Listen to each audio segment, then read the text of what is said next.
వివాహ దీక్షా కంకణాలు ఊడదీశారు. దీక్షా కంకణం అని కడతారు కదా ఒక కార్యక్రమానికి ముందర, దాన్ని విసర్జన చేయించారు. ఆ సమయంలో మంగళకరములైనటువంటి ఆనందోత్సాహాలు జరిగినాయి. విశ్వామిత్రుడు ఇక తన ఆశ్రమానికి వెళ్ళడానికి ప్రతిరోజు తొందరపడుతున్నట్ట.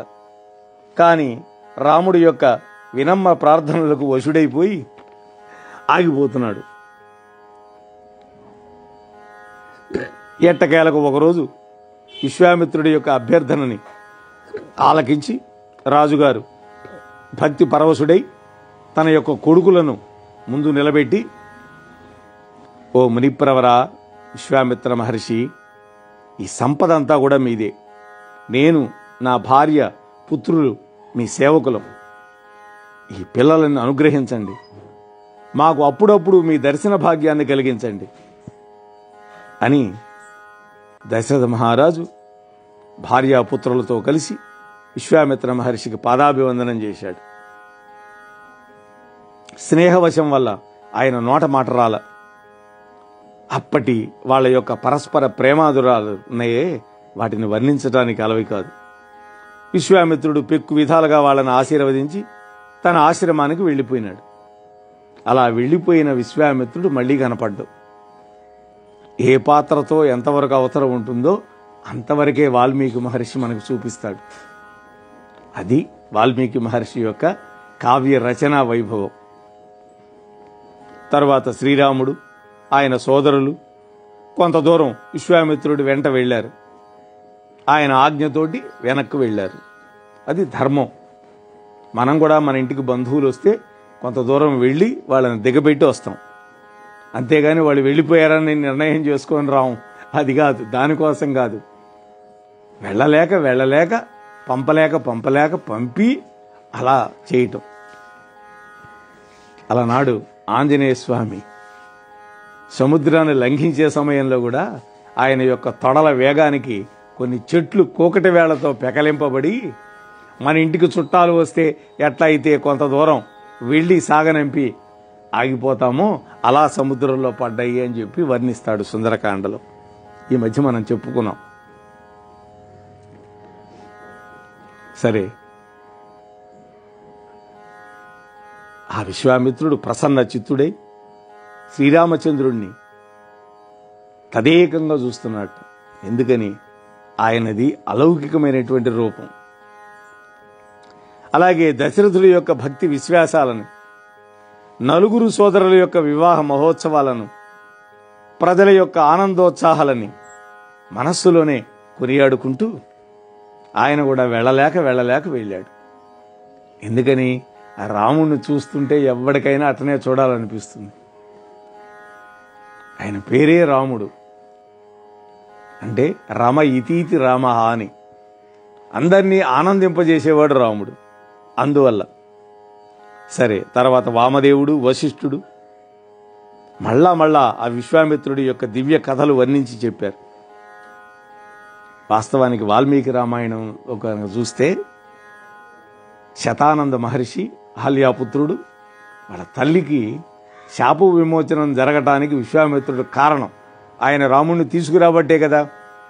అందువల్ల ఆ కృతజ్ఞతాభావంతో విశ్వామిత్రుడు 4 దిక్కులకు వెళ్ళి ఎంత ఘోరమైన తపస్సు చేసి బ్రహ్మర్షి అయినాడో ఆ చరిత్ర అంతా కూడా దాదాపు 10-12 సర్గలలో వివరించి చెప్పాడు. అది బాలకాండలోనే ఉంటుంది, వాల్మీకి రామాయణంలో. సరే, ముని యొక్క మాహాత్యాన్ని విని దశరథ మహారాజు తన భాగ్యాన్ని తానే పొగుడుకున్నాడు. రాజుగారి ఆజ్ఞతోటి ప్రజలు తమ ఇళ్లకు వెళ్ళారు. రాజు తన కుమారుడితో పాటు అంతఃపురంలోకి వెళ్ళాడు. ప్రజలు ప్రతి దేశంలో కూడా శ్రీరాముడి యొక్క వివాహ గాథని గానం చేస్తూ ఉన్నారు.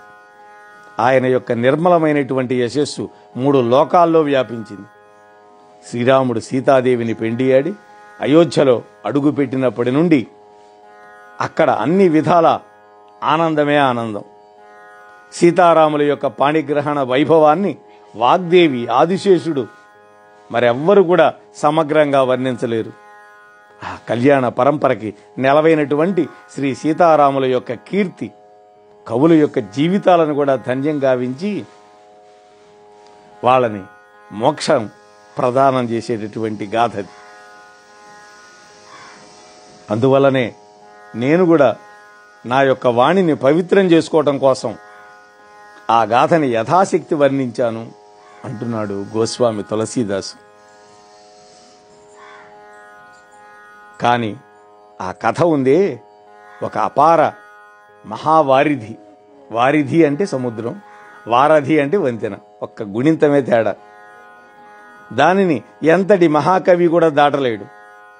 శ్రీరాముడి యొక్క పవిత్ర యజ్ఞోపవీత ధారణం, మంగళప్రద కళ్యాణ మహోత్సవాన్ని భక్తి శ్రద్ధలతోటి వినేవాళ్ళు, గానం చేసేవాళ్ళు ఆ జానకి రామచంద్రుల యొక్క అనుగ్రహానికి పాత్రులై సుఖ సంపదలతోటి ఓలలాడతారు. శ్రీ సీతారాముల యొక్క కళ్యాణ గాథని భక్తి శ్రద్ధలతో గానం చేసేవాళ్ళు, వినేవాళ్ళు, వాళ్ళ జీవితాలు ఎప్పుడు కూడా ఉత్సాహభరితాలై ధన్యమవుతాయి. శ్రీరామచంద్రమూర్తి యొక్క యశో వైభవ గానాలు సుఖ నిధానములు.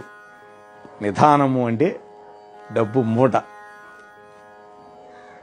కోశాగారం అన్నమాట.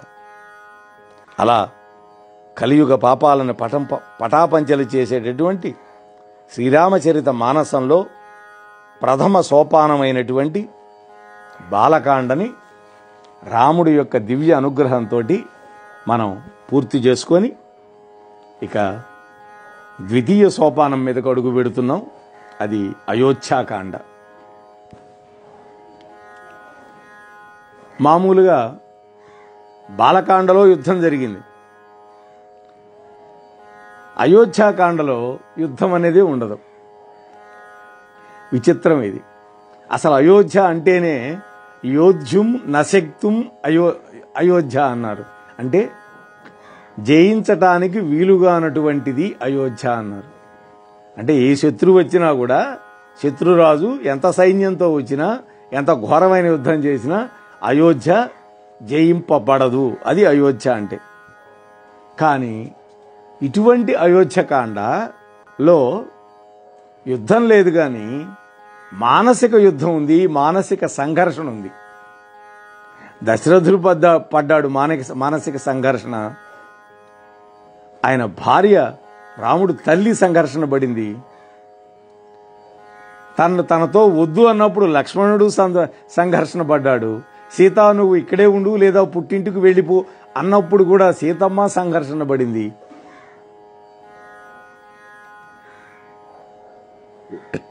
రాజ్యం తన కోసం ఎందుకు కోరుకున్నావు అని అడిగినటువంటి భరతుడు సంఘర్షణ పడ్డాడు. నేను ఇంత కష్టపడి రాజ్యం పొందితే నన్ను కూడా నిందించాడు ఈ భరతుడు, ఏం ప్రయోజనమని ఆ కైకేయి సంఘర్షణ పడింది. ప్రజలు సంఘర్షణ పడ్డారు, మంత్రి సంఘర్షణ పడ్డాడు. సంఘర్షణ పడని వాళ్ళు ఒక్కళ్ళు కూడా లేరు అయోధ్యలో. అయితే ఇంత సంఘర్షణలో కూడా గెలిచిన వాళ్ళు లేరు, అందరూ ఓడిపోయారు. ఇది అయోధ్యకాండలో ఉన్నటువంటి గొప్ప వైభవం. యుద్ధం లేదు కానీ ఓడిపోయారు. మరి గెలిచింది ఎవరు? ఒక్కటి గెలిచింది. అదే సత్యం, అదే ధర్మం. సత్యధర్మాలు మాత్రమే గెలిచినాయి, తక్కిన మనుషులందరూ ఓడిపోయారు. చూద్దాం ఎట్లానో. దశరథుడు తన కొడుక్కి పట్టాభిషేకం చేయాలి అని అనుకున్నాడు, రాముడికి చేయలేకపోయినాడు. అది మొదటి ఓటమి అయింది. 2, కైకేయి వరాలు కోరుకొని తన కొడుకైన భరతుడికి పట్టం కట్టించాలనుకున్నది. భరతుడు తిరస్కరించాడు కాబట్టి ఆమె ఓడిపోయింది. 2 ఇక రాముడు వాళ్ళ అమ్మ నన్ను కూడా తీసుకువెళ్ళమంది. భార్య వద్దన్నా ఆగలేదు, భార్యను వెంటబెట్టుకోవాల్సి వచ్చింది. లక్ష్మణుడిని వద్దన్నాడు, కానీ అన్నయ్య నువ్వు గనక లేకపోతే నీటిలో నుంచి బయటపడ్డ చేపలాంటి బతుకవుతుంది నాదన్నాడు. అందుకని ఆయన్ని వెంట పెట్టుకున్నాడు. భరతుడు నేను రాజ్యం స్వీకరించను అని ఎంత చెప్పినా చివరికి తన పాదుకలిచ్చి తన బదులుగా పాదుకలను పెట్టి పూజ చేసుకొని రాజ్యభారం వహిస్తాను అన్నప్పుడు రాముడు ఓడిపోయాడు. అలాగే రాముణ్ణి తీసుకురావడానికి వెళ్ళారు వశిష్ఠాది మహర్షులు. భరతుడు వెళ్ళాడు, ఎంతో అడిగాడు. రాముడు వెనక్కరాల, భరతుడు ఓడిపోయాడు. వశిష్ఠ మహర్షి ఉపదేశం చేసినా కూడా ఆయన వినల రాముడు. వశిష్ఠ మహర్షి ఓడిపోయినాడు రాముణ్ణి ఒప్పించటంలో. జాబాలి, సుమంత్రుడు, చివరికి ప్రజలు ఎంతో కష్టపడి వెళ్ళారు రథం వెంట. రాముడు చేసిన జిమ్మిక్ వల్ల వాళ్ళు నిద్రపోయి పొద్దున్న లేచి చూస్తే రథం లేదు. కానీ రథం మాత్రం అయోధ్య వైపు వెళ్ళినట్టు రథ చారికలు కనపడితే రాముడు తండ్రిని మీద దుఃఖపడి వెళ్ళాడేమోనని వాళ్ళు నగరానికి వచ్చారు. చూస్తే వాళ్ళందరూ ఎగతాళి చేశారు. వాళ్ళు ఓడిపోయారు ప్రజలు. కాబట్టి అయోధ్యకాండలో అందరూ ఓడిపోయినారు, కానీ గెలిచింది ఒక్కటే, సత్యం గెలిచింది. సత్యవాక్యానికి ఎక్కడికి పోయినా తిరుగులేదు. 3 కాలాలలో చెక్కు చెదరకుండా ఉండేది సత్యం అని మనకి మహాభారతం చెబుతోంది, రామాయణం చెబుతోంది, సర్వ గ్రంథాలు అదే చెబుతున్నాయి. కాబట్టి సత్యానికి ఎక్కడా కూడా తిరుగుండదు. ఇక్కడ సత్యవాక్యం ఏదైతే ఉందో, దశరథ మహారాజు తన భార్యకి ఇచ్చినటువంటి మాట, ఆ మాట నెగ్గింది. తక్కిన అందరూ ఓడిపోయారు. సరే, ఇక మనం అయోధ్యాకాండలోకి ప్రవేశిద్దాం రామానుగ్రహంతో.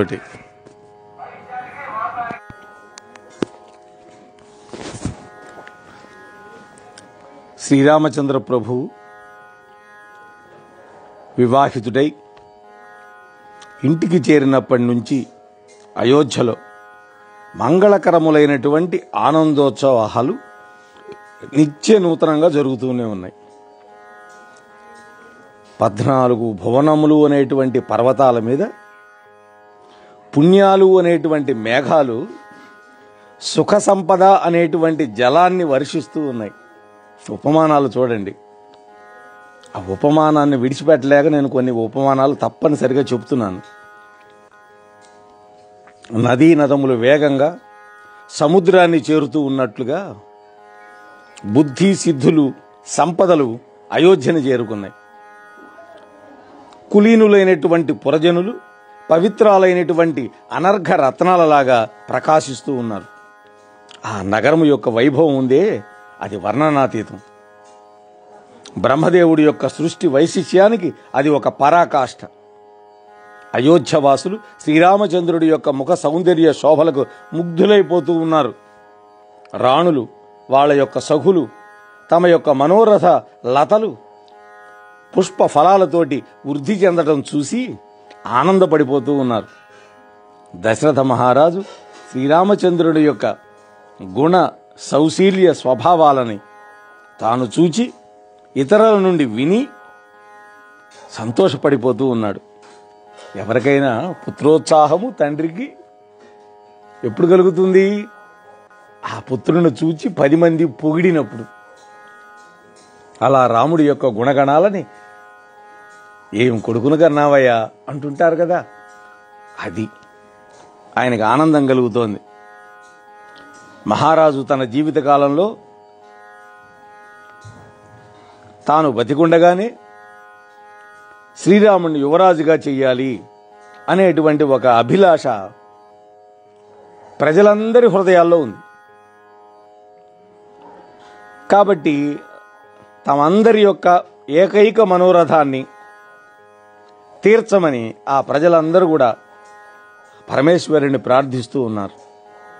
ఒక రోజున దశరథ మహారాజు తన సభాసదులతోటి సభలో విరాజిల్లుతూ ఉన్నాడు. అప్పుడు దశరథ మహారాజు తన కొడుకైనటువంటి శ్రీరామచంద్రుడి యొక్క సత్కీర్తి మళ్ళా విని సంబరపడుతూ ఉన్నాడు. రాజులందరూ కూడా ఆయన యొక్క అనుగ్రహాన్ని కోరుకుంటూ ఉన్నారు. ఇంద్రాది దిక్పాలకులు అందరూ కూడా ఆయన యొక్క మనోభావాలను గ్రహించి దానికి అనుగుణంగా ఆయన యొక్క స్నేహాన్ని అభిలషిస్తూ ఉన్నారు. 3 లోకాల్లో 3 కాలాల్లో దశరథ మహారాజు వంటి భాగ్యశాలి ఎవ్వరూ లేరు. ఆనందప్రదుడైనటువంటి ఆ దశరథ మహారాజు గురించి ఎంత చెప్పినా కూడా తక్కువే. ఒక విచిత్రం జరిగింది. ఒక రోజున దశరథ మహారాజు అద్దంలో తన ముఖాన్ని చూసుకొని కిరీటాన్ని సరిచేసుకుంటూ ఉన్నాడు. అప్పుడు చెవుల దగ్గర ఉన్నటువంటి తల వెంట్రుకలు తెల్లబడి ఆయన యొక్క ముసలితనాన్ని గుర్తు చేస్తున్నాయి. రాజా, రాముణ్ణి యువరాజుగా చేసి నీ జన్మని సార్థకం చేసుకో అని సందేశం ఇచ్చినట్లుగా అనిపించింది. ఇవాళ మనం ఏం చేస్తున్నాం? జుట్టు తెల్లబడిపోతోందని నల్ల రంగు వేసుకొని మాయ చేయాలని చూస్తున్నాం. వాస్తవానికి ఎవరిని మాయ చేయగలం? మనల్ని మనం మాయ చేసుకుంటున్నాం. కానీ ఎందుకు పెట్టాడు భగవంతుడు అలాంటి సంకేతాలు? చర్మం ముడతలు పడిపోవటం, జుట్టు రంగు మాసిపోవటం, తెల్లగా అయిపోవటం, శరీరంలో కండలు కరిగిపోవడం, ఇవన్నీ కూడా వృద్ధాప్యానికి సంకేతాలు. నీకు వృద్ధాప్యం వస్తోంది, ఇక నువ్వు చక్కబెట్టవలసినటువంటి కార్యక్రమాలు చక్కబెట్టుకో అని భగవంతుడు మనకు పంపే సందేశమే ఈ శరీరంలో మార్పులు. అది మనం మర్చిపోకూడదు. వాటిని కప్పిపుచ్చినంత మాత్రాన వచ్చే ముసలితనం ఆగదు, రాబోయే మృత్యు అంతకంటే ఆగదు. ఇది గుర్తుపెట్టుకోవాలి ప్రతి మానవుడు అని మనకి రామాయణం దశరథ మహారాజు ద్వారా సంకేతం అందిస్తోంది. ఇంకా ముందుకు వెళ్ళి కొంతమంది వ్యాఖ్యాతలు అన్నారు, చెవుల దగ్గర జుట్టు నెరిసి ఆయన చెవుల్లో జోరీగల్లాగా రొద చేస్తున్నాయి, నీకు వృద్ధాప్యం వస్తోంది, నువ్వు చేయవలసిన కర్తవ్యం పూర్తి చెయ్యి అని. సరే, ఇక యువరాజ పట్టాభిషేక సంకల్పం చేసుకోవటం, దాంట్లోకి ప్రవేశిద్దాం. ఈ ఆలోచన తన మనస్సులో పెట్టుకున్నాడు. ఒక మంచి రోజు, ఒక మంచి సమయంలో ప్రేమతోటి తన కోరికను గురువైనటువంటి వశిష్ఠ మహర్షికి చెప్పాడు దశరథ మహారాజు. వెళ్ళి, ఓ మునీశ్వర, రాముడు ఇప్పుడు అన్ని విధాలా యోగ్యుడైనాడు, దానికి తోడు నాకు మిక్కిలి ప్రియతముడు, అలాగే మంత్రులు, పురజనులు, సేవకులు, మిత్రులు, శత్రువులు, ఉదాసీనులు అందరికీ కూడా ప్రియం కూర్చేవాడు నా రాముడు. మీ ఆశీర్వాదమే రాముడి రూపంలో శోభిల్లుతూ ఉన్నదని నేను అనుకుంటున్నాను. ఓ మహర్షి, బ్రాహ్మణులందరూ కూడా మీలాగనే నా కొడుకు మీద ప్రేమ చూపిస్తున్నారు. గురువు యొక్క పాదధూళిని శిరస్సున ధరించే వాళ్ళకి సమస్త ఐశ్వర్యాలు ప్రాప్తిస్తాయి కదా అన్నాడు. ఇది మనం గుర్తుపెట్టుకోవాల్సింది. గురువు యొక్క అనుగ్రహం ఉండాలి ఎవరికైనా. ఈ సత్యం నాకు అనుభవ సిద్ధం. మీ చరణ పవిత్ర ధూళిని తలదాల్చి నేను అన్నిటినీ పొందగలిగాను. నా మనస్సులో ఒకే ఒక్క కోరిక ఉంది మహాత్మా, అది కూడా మీ అనుగ్రహం వల్ల మాత్రమే పూర్తవుతుంది అని భక్తిగా అన్నాడు దశరథ మహారాజు. అప్పుడు ఆ రాజుగారి యొక్క పుత్ర వాత్సల్యానికి, గురుభక్తికి, రాముడి మీద ఉన్న ప్రేమానురాగాలకి ప్రసన్నచిత్తుడైనటువంటి ఆ వశిష్ఠ మహర్షి, రాజా, నీ అభిలాషను చెప్పు అన్నాడు. ఓ రాజశిరోమణి, మీ యొక్క పేరు ప్రతిష్టలే సకల మనోరథాన్ని సాధించేవి. మీ అభిలాషలు మనస్సు నుండి బయటికి ప్రకటింపబడక ముందే వాటి యొక్క ఫలములు మిమ్మల్ని అనుగమిస్తూ ఉన్నాయి. అప్పుడు రాజుగారు తన మీద గురువుకు ఉన్నటువంటి ప్రసన్న భావాన్ని గ్రహించి మృదు మధురంగా అన్నాడు, ప్రభు, మహర్షి, శ్రీరామచంద్రుణ్ణి యువరాజుగా చేయాలి, దానికి అవసరమైనటువంటి ఏర్పాట్లు చేయడానికి నాకు అనుజ్ఞ ఇవ్వండి. నా జీవిత కాలంలోనే ఈ ఆనందోత్సాహం జరగాలి. శివుడి యొక్క అనుగ్రహం వల్ల నా కోరికలన్నీ నెరవేరినాయి. ఈ ఒక్క కోరిక నా మనస్సులో మిగిలిపోయింది. ఇది గనక తీరితే ఈ శరీరం ఉన్నా పోయినా నాకు బాధ లేదు, నాకు చింత లేదు. దీన్ని గనక పూర్తి చెయ్యకపోతే నేను పశ్చాత్తాపపడవలసి వస్తుంది. కాబట్టి మంగళకరాలైనటువంటి ఆనందదాయకాలైనటువంటి నా మాటలు విని మీరు నాకు ఈ మేలు చేయండి అన్నాడు. అప్పుడు వశిష్ఠ మహర్షి సంతోషపడి, రాజా, ఈ రాముడికి విముఖుడు అయినటువంటి వాడు పశ్చాత్తాపడతాడు. అతడిని సేవింపని వారి యొక్క మనస్తాపం చల్లారదు. అటువంటి సకలలోక మహేశ్వరుడైనటువంటి ఈ శ్రీరాముడు మీ పవిత్రమైనటువంటి ప్రేమానురాగాలకు నోచుకొని మీ కుమారుడుగా పుట్టాడు. రాజా, ఇక ఆలస్యం చేయొద్దు, వెంటనే ఏర్పాట్లు జరిపించండి. శ్రీరాముడు యువరాజు అయినటువంటి రోజే మంగళకరమైనటువంటి రోజు, అదే సుదినం అన్నాడు. వెంటనే రాజుగారు ప్రసన్న చిత్తుడై తన యొక్క ప్రాసాదానికి వచ్చి సేవకుల ద్వారా సుమంత్రుడు మొదలైనటువంటి మంత్రులందరినీ పిలిపించాడు. వాళ్ళందరూ వచ్చారు, నమస్కారం చేశారు. ఆ శుభవార్త చెబుతూ, అమాత్యులారా, ముఖ్యులైనటువంటి మీకు గనక సమ్మతమైతే ఆనందంగా మా శ్రీరాముణ్ణి యువరాజుగా చేయండి అన్నాడు. ఈ ప్రియమైన మాటలు వినగానే వాళ్ళు కూడా సంతోషపడిపోయి చేతులు జోడించి, ఓ ప్రభు, మీరు కలకాలము జీవించాలి అని వినమ్రంగా పలికారు. మీరు లోక కళ్యాణదాయకమైనటువంటి ఉత్తమ కార్యాన్ని తలపెట్టారు. ప్రభు, ఇక ఆలస్యం వద్దు, త్వరపడండి అన్నారు. మంత్రుల మాటలు వినగానే రాజుగారికి సంతోషం కలిగింది. ఎందుకని ఎవ్వరు కూడా వద్దంటల్లా, అందరూ ఆనందపడుతున్నారు ఈయన అడిగి అడగంగానే. ఎందుకని? రాముడి యొక్క గుణాలు అటువంటివి. వెంటనే దశరథ మహారాజు మంత్రులను ఆదేశించాడు. ఆ వెంటనే శ్రీరాముడి యొక్క యువరాజ పట్టాభిషేకానికి మునిశ్రేష్ఠుడైనటువంటి వశిష్ఠ మహర్షి ఇచ్చే ఆజ్ఞలన్నీ కూడా మీరు వెంటనే ఆచరించండి అన్నాడు. అప్పుడు సంతోషంతో వశిష్ఠుడు సమస్త తీర్థాల నుండి పుణ్య జలములను తీసుకురమ్మని ఆదేశం ఇచ్చాడు.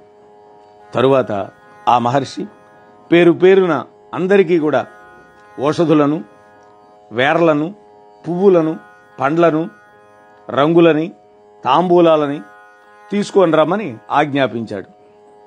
తరువాత చామరాలు, కృష్ణాజినాలు, అనేక విధాలైనటువంటి వస్త్రాలు, అలాగే ఉన్ని దుస్తులు, పట్టుబట్టలు, మణులు, మాణిక్యాలు, మంగళ ద్రవ్యాలు, ఇంకా కూడా రాజ్యాభిషేకానికి అవసరమైనటువంటి ఇతర వస్తువులు తెమ్మని ఆజ్ఞాపించాడు.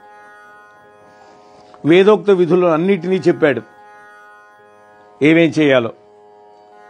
నగరాన్ని నానా విధాలైనటువంటి మంగళ తోరణాలతోటి అలంకరించమన్నాడు. అలాగే ఫలశోభితాలైనటువంటి మామిడి, అరటి, పోక చెట్లు తీసుకొచ్చి వీధుల్లో అలంకరణ చేయమన్నాడు. ప్రాంగణాలని, అంగళ్ళని మనోహరములైనటువంటి మణులతోటి అలంకరణ చేయమన్నాడు. అలాగే విఘ్నేశ్వరుణ్ణి, గురువులను, కులదేవతలను పూజ చేయమన్నాడు. బ్రాహ్మణులను సేవించమన్నాడు. ఈ ఆజ్ఞలన్నీ ఇచ్చాడు వశిష్ఠ భగవానుడు. అప్పుడు అందరూ కూడా ఆ మహర్షి యొక్క ఆజ్ఞలను శిరసావహించి తమ తమ విధుల్లో నిమగ్నమైపోయారు.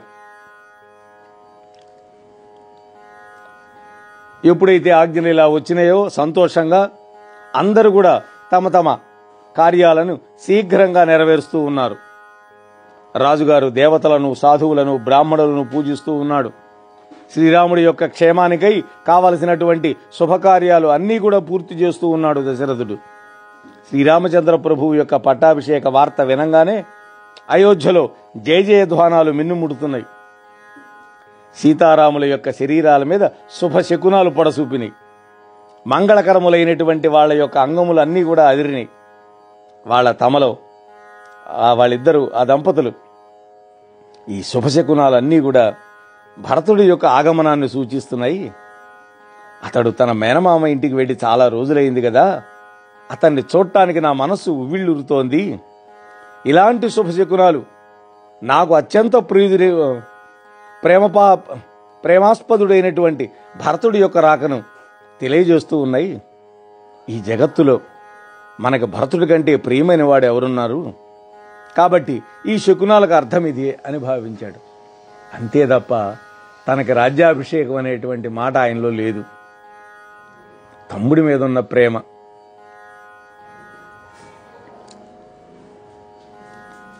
ఆ సమయంలో ఈ సమాచారాన్ని విని రాణివాసంలో ఉండే స్త్రీలు ఆనందపడిపోయినారు.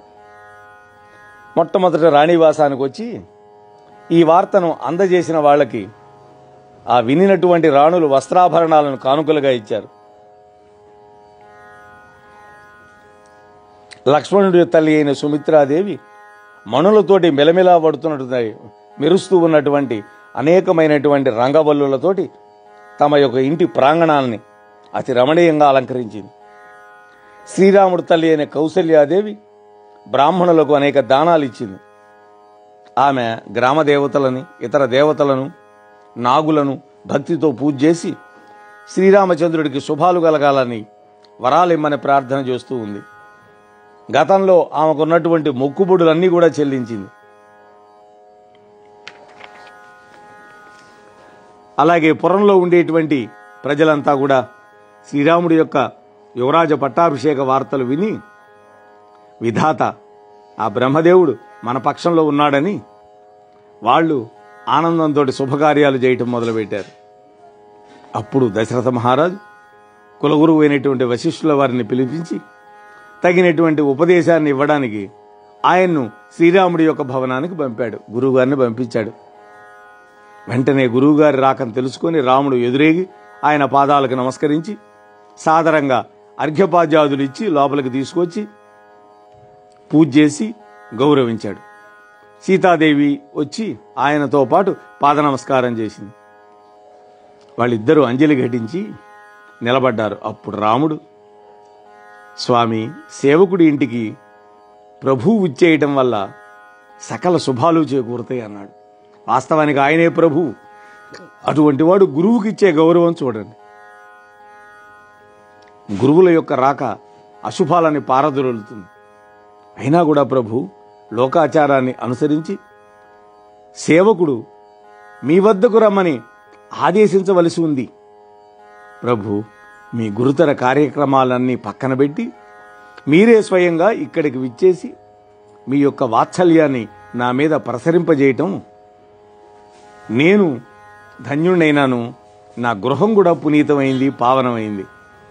స్వామి, మీ ఆజ్ఞలను నేను తలదాలుస్తాను. స్వామి యొక్క పరిచర్యల్లోనే సేవకుడికి మేలు చేకూరుతుంది కదా. చూడండి రాముడి యొక్క మాటలు, అది నేర్చుకోవాలి మనం. అప్పుడు వశిష్ఠుడు సంతోషపడి, రామా, సూర్యవంశ భూషణుడు అయినటువంటి నువ్వు తప్ప ఇలాంటి అమృతోపమానమైన వాక్యాలను ఇతరులు ఎవరు పలకగలుగుతారయ్యా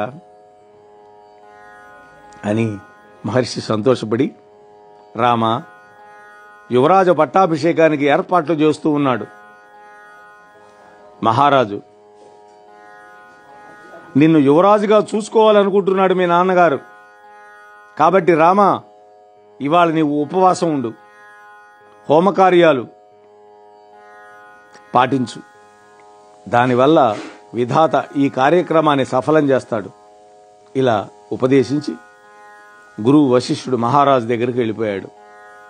ఈ మాటలకు రాముడు ఆశ్చర్యచకితుడైనాడు.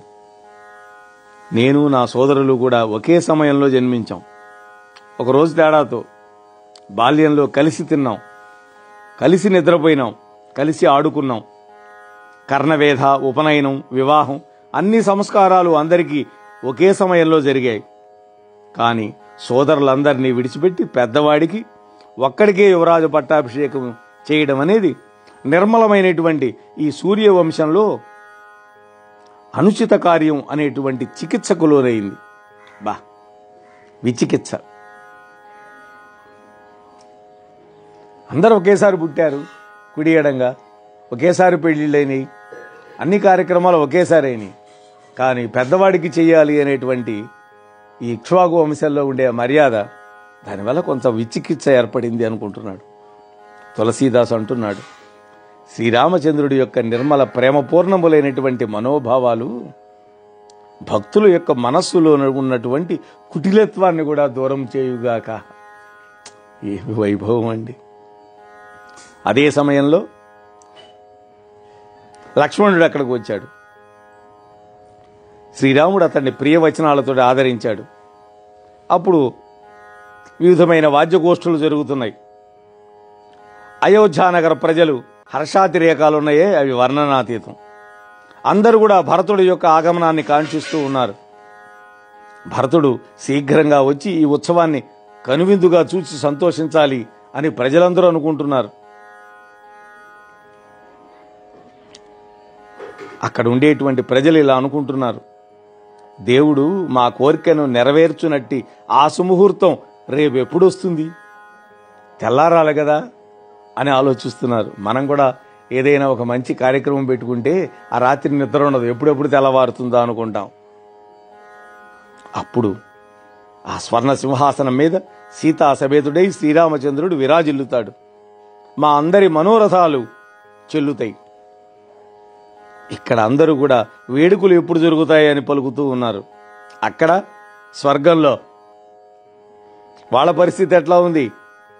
ఆ కుచిత మనస్కులైనటువంటి దేవతలు విఘ్నాలు కలగవచ్చని భావిస్తున్నారు. దొంగలు వెన్నెల రాత్రులకు ఇష్టపడినట్టుగా దేవతలు అయోధ్యలోని ఆనందోత్సాహాలను చూచి విచారపడుతున్నారు. ఎందుకని? వాళ్ళ పని నెరవేరదుగా. రాముడు సింహాసనం ఎక్కి అక్కడే కూర్చుంటే వెంటనే దేవతలు సరస్వతీదేవిని ఆవాహనం చేసుకున్నారు. ఆమెకు మాటిమాటికి పాదాభివందనం చేస్తూ వినయంతో ఆమెను ప్రార్థించారు. కానీ వాల్మీకుల వాళ్ళు ఎక్కడా చెప్పలే ఇటువంటి విషయాలు. వేరే పద్మపురాణం వాటిల్లో ఉన్నాయి. బహుశా తులసీదాస్ గారు అనేక పురాణాలు అధ్యయనం చేసి ఉంటాడు, లేకపోతే ఇటువంటి మహత్తర కావ్యాన్ని రచించలేడు. ఆ దేవతలంతా కూడా, అమ్మా మా ఆపదను చూచి శ్రీరామచంద్రుడు రాజ్యాన్ని విడిచిపెట్టి అడవులకు వెళ్ళేటట్టు చెయ్యాలి, దానివల్ల దేవతల కార్యం సిద్ధిస్తుంది అని ప్రార్థించడం మొదలుపెట్టారు. కానీ మనం మాత్రం రాముడికి రేపు పట్టాభిషేకం జరుగుతుంది అనేటువంటి ఆనందోత్సాహాలతోటి మాత్రమే ఈరోజు ప్రవచనాన్ని ఆపుకుందాం. మరి దేవతల పన్నాగం ఏంటో, మందర దుద్బోధ ఏంటో, తదనంతర కార్యక్రమాలు రేపటి రోజు ప్రస్తావించుకుందాం. ఇవాళ అయోధ్య ప్రజలు ఎలా అయితే ఆనందపడుతున్నారో, దశరథ మహారాజు ఎంత ఆనందాన్ని పొందుతున్నాడో, కౌసల్యాదేవి ఎంత ఆనందపడుతోందో, సీతమ్మ ఎంత ఆనందపడుతోందో, సుమిత్రాదేవి ఎంత ఆనందపడుతోందో, మనం కూడా అంతే ఆనందాన్ని అనుభవిస్తూ ఈ ఆనందాన్ని రేపటిదాకా నిలుపుకుందాం. ఆ రేపటి రోజు జరగబోయేటటువంటి లోక కళ్యాణకారకమైనటువంటి విషాదగాథ అది. అంతే తప్ప రాముడికి ఎప్పుడు విషాదం కాదు. లోక కళ్యాణం కోసం జరగబోయేటటువంటి చిత్ర విచిత్రమైనటువంటి సన్నివేశాలన్నీ కూడా రేపటి రోజు రామానుగ్రహంతో మీతో ప్రస్తావించే ప్రయత్నం చేస్తాను అని సవినయంగా మనవి చేసుకుంటూ ముగిస్తున్నాను. స్వస్తి.